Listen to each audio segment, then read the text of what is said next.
కొంచెం లేట్‌గా కలిసాను మిమ్మల్ని.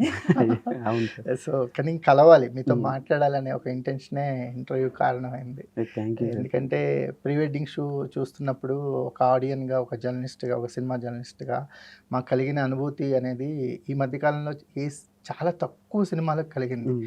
ఎక్కడో ఒక పెళ్లి చూపులొచ్చినప్పుడు, లేకపోతే మనం 'శేఖర్' గారి 'ఆనంద్' సినిమా చూసినప్పుడు, లేకపోతే 'హ్యాపీ డేస్' చూసినప్పుడు అవును. ఒక ఫ్రెష్ ఫీల్ వస్తది ఆడియన్స్‌కి. Thank you sir. అంటే థ్యాంక్ యూ. ఏమాత్రం ఎక్స్‌పెక్టేషన్స్ లేకుండా సినిమా ఆన్ చేసినప్పుడు, ఆ డైరెక్టర్ కథ చెప్తున్న విధానం, ఆ డైరెక్టర్ క్యారెక్టర్స్‌తో ఎంచుకున్న విధానం, ఆ క్యారెక్టర్స్ పెర్ఫార్మ్ చేసే తీరు, ఆ కథలో వచ్చే మలుపుల కంటే వాళ్ళలో ఉన్న ఇన్నోసెన్స్ మమ్మల్ని బాగా కట్టిపడేసింది sir. Thank you sir. Thank so, you.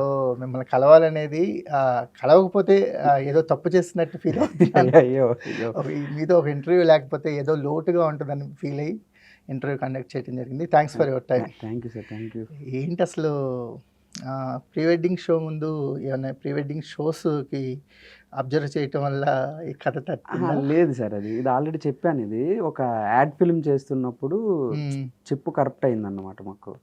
ఆహ్, అప్పుడు చాలా టెన్షన్ పడ్డాం. మళ్ళీ తీసి పెట్టేస్తే అయిపోయింది. బట్ అప్పుడొచ్చిన థాట్. అది అయిపోయిన తర్వాత ఒక థాట్ వచ్చింది. ఇది ఒక వెడ్డింగ్‌లో ఒక ఫుటేజ్ పోతే ఏంటి సిట్యుయేషన్ దీని మీద కథ రాసుకుంటే బావుంటది కదా!